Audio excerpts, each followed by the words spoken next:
We imagine catastrophe as a descent into hell. We give it gates, guardians, rulers of darkness, yet real disaster has no ceremony. It opens without warning, receiving victims without judgment. There is no negotiation, no explanation whispered at the threshold. Only the raw encounter between fragile bodies and indifferent force. In that encounter, every belief is tested, every certainty trembles.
George Bushes.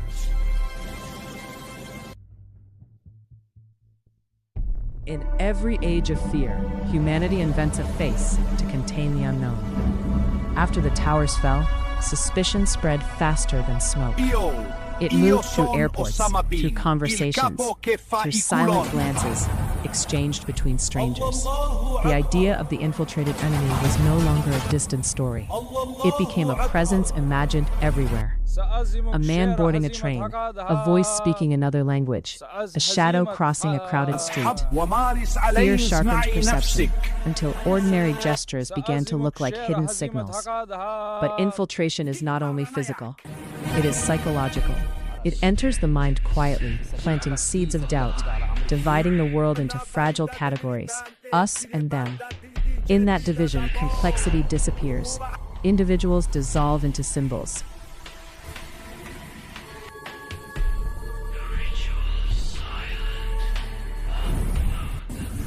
Entire cultures risk being reduced to silhouettes drawn by anxiety. Yet beneath the noise of suspicion, there remains a quieter truth. Cities are built by countless hands, by people of different origins breathing the same air, sharing the same fragile horizon. The tragedy did not only destroy buildings, it altered the architecture of trust. Every society carries invisible borders drawn by memory and trauma. After catastrophe, those borders thicken. The stranger becomes heavier with meaning. The familiar becomes uncertain. And so the real battlefield extends beyond streets and skies. It unfolds inside consciousness itself.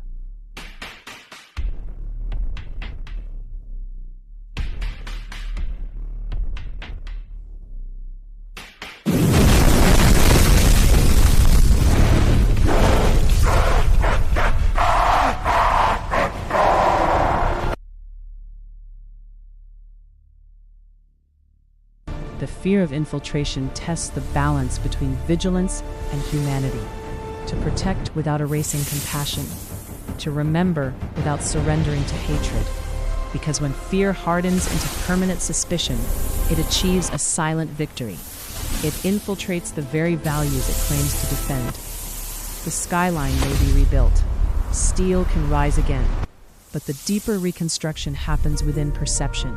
In the difficult effort to see individuals where fear sees only masks. And in that effort lies a different kind of courage. Not the courage to fight, but the courage to remain human in the shadow of terror.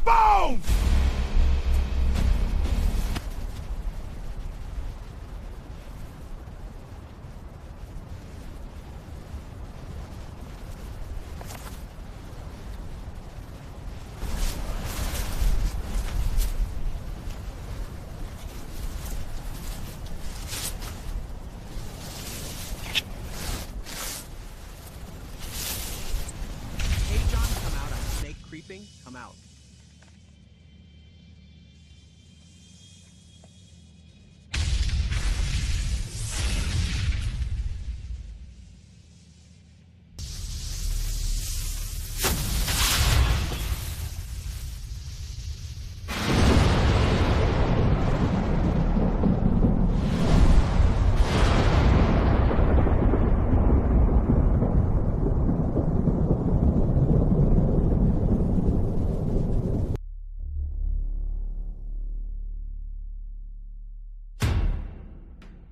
after the towers fell, the battlefield expanded beyond the skyline.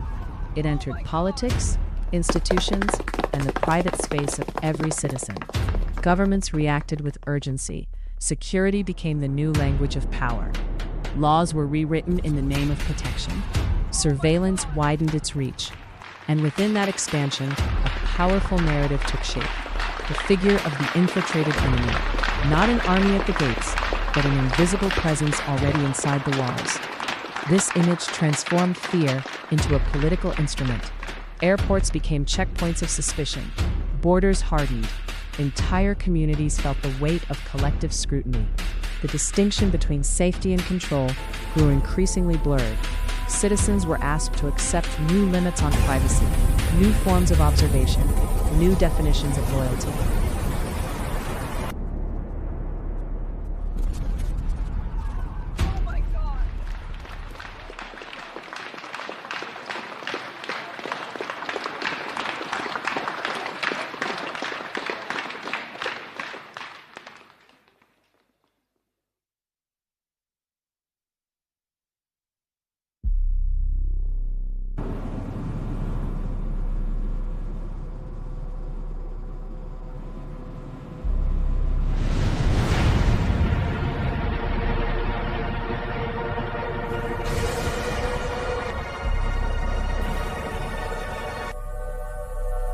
In moments of crisis, power consolidates quickly.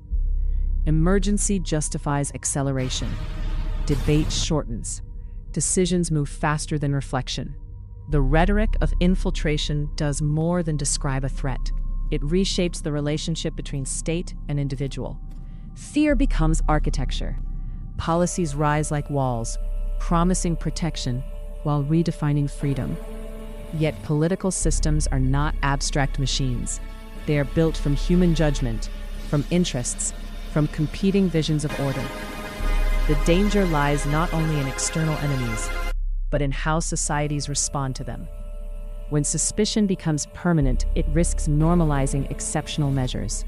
The extraordinary becomes routine. The temporary becomes structural.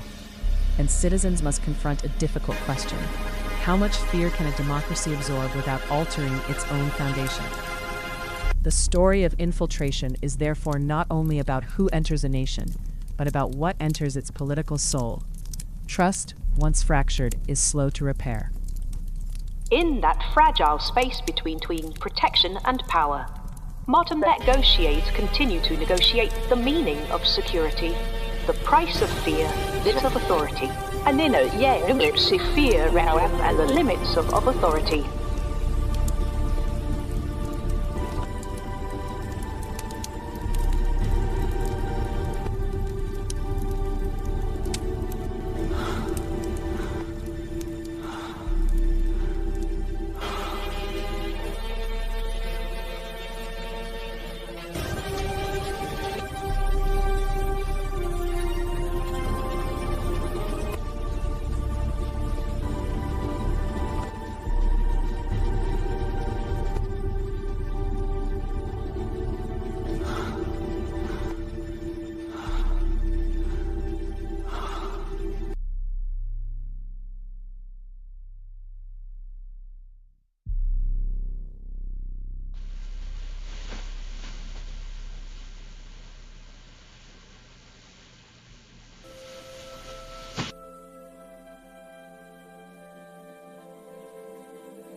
While the towers burn, a quiet procession climbs upward.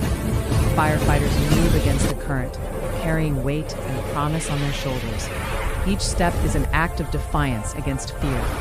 Inside the furnace, visibility shrinks, but purpose sharpens. Courage is no longer an idea.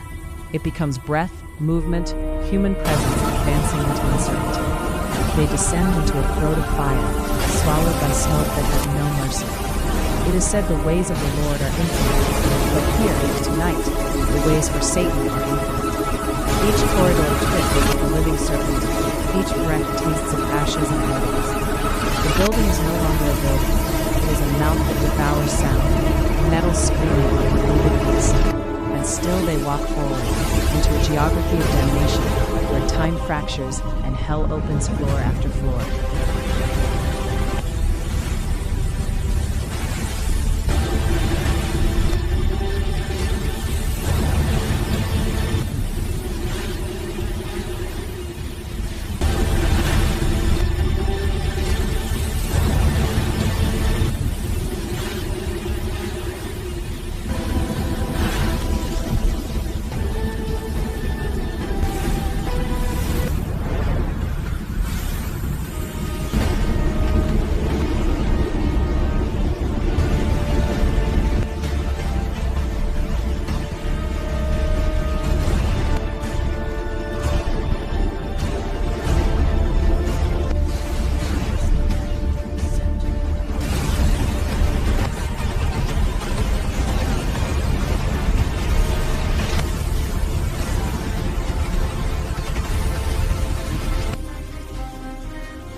أنا أسامة بن الأديسان مرسل بسم الله الرحمن الرحيم.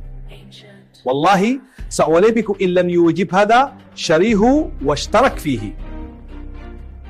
I am Samap ibn al-Adi, sent by the grace of Allah, the most gracious, the most merciful.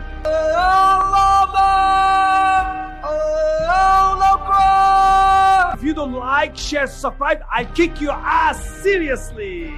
Hi everyone. Fuck you! Please listen to what these two gentlemen have to suggest.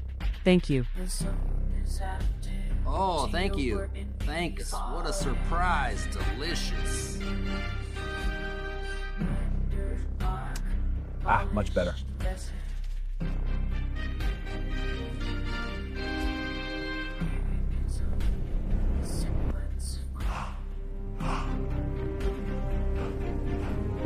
Well, Obama al-Assad told you before. They asked, what did Osama tell you just a minute ago? What did Osama tell you just a minute ago? Like, share, subscribe. Like, share, subscribe. Like, share, subscribe. And if you don't subscribe, we'll kick your ass like this.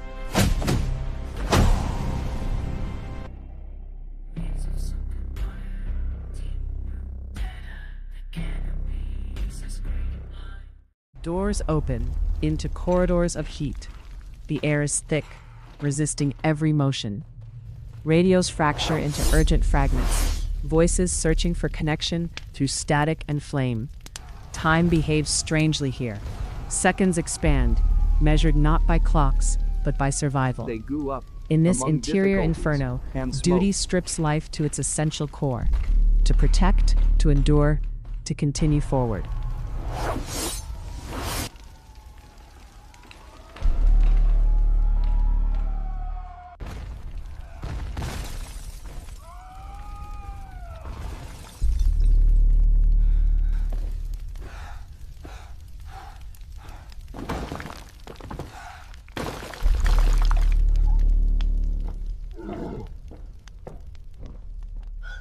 Where is my daughter?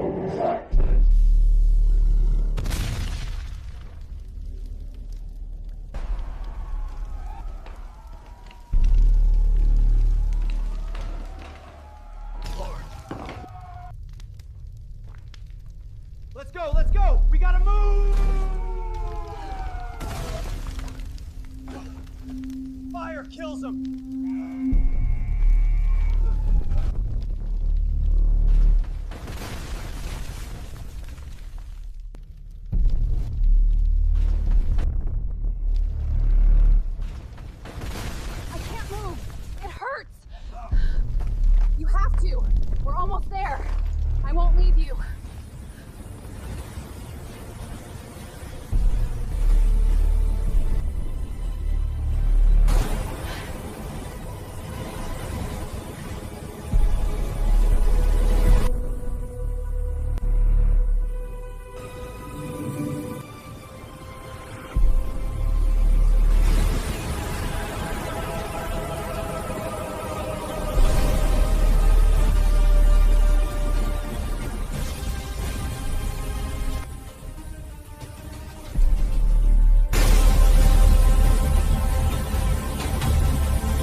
this!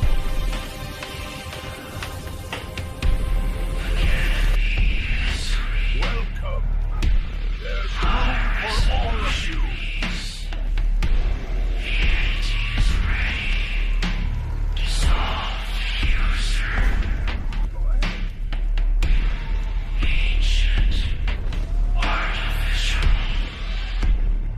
You are welcome.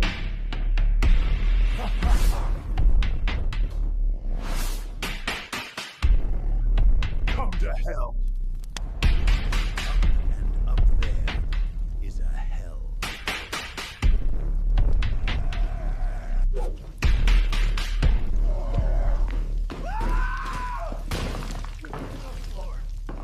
Get back.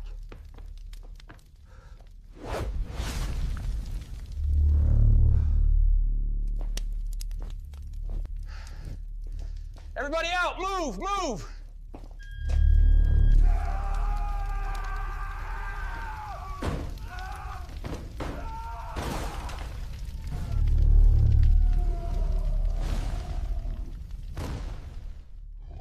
Dust descends slowly, like a second atmosphere settling over the city.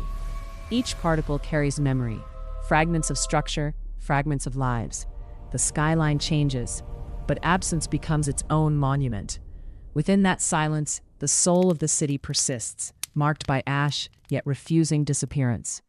And from this altered ground, a collective question rises: how to remember, how to rebuild, how to continue.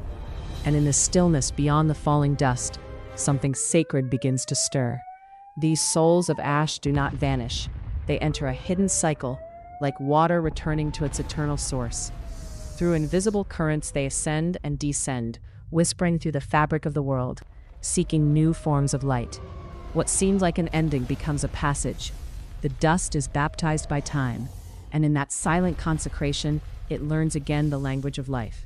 From ashes to breath, from silence to presence, the lost are carried forward in a river without end.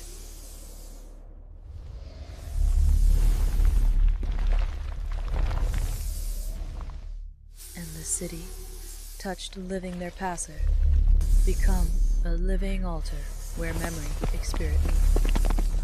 And nothing that will living altar is ever truly extinguished. And nothing the beloved is ever truly extinguished.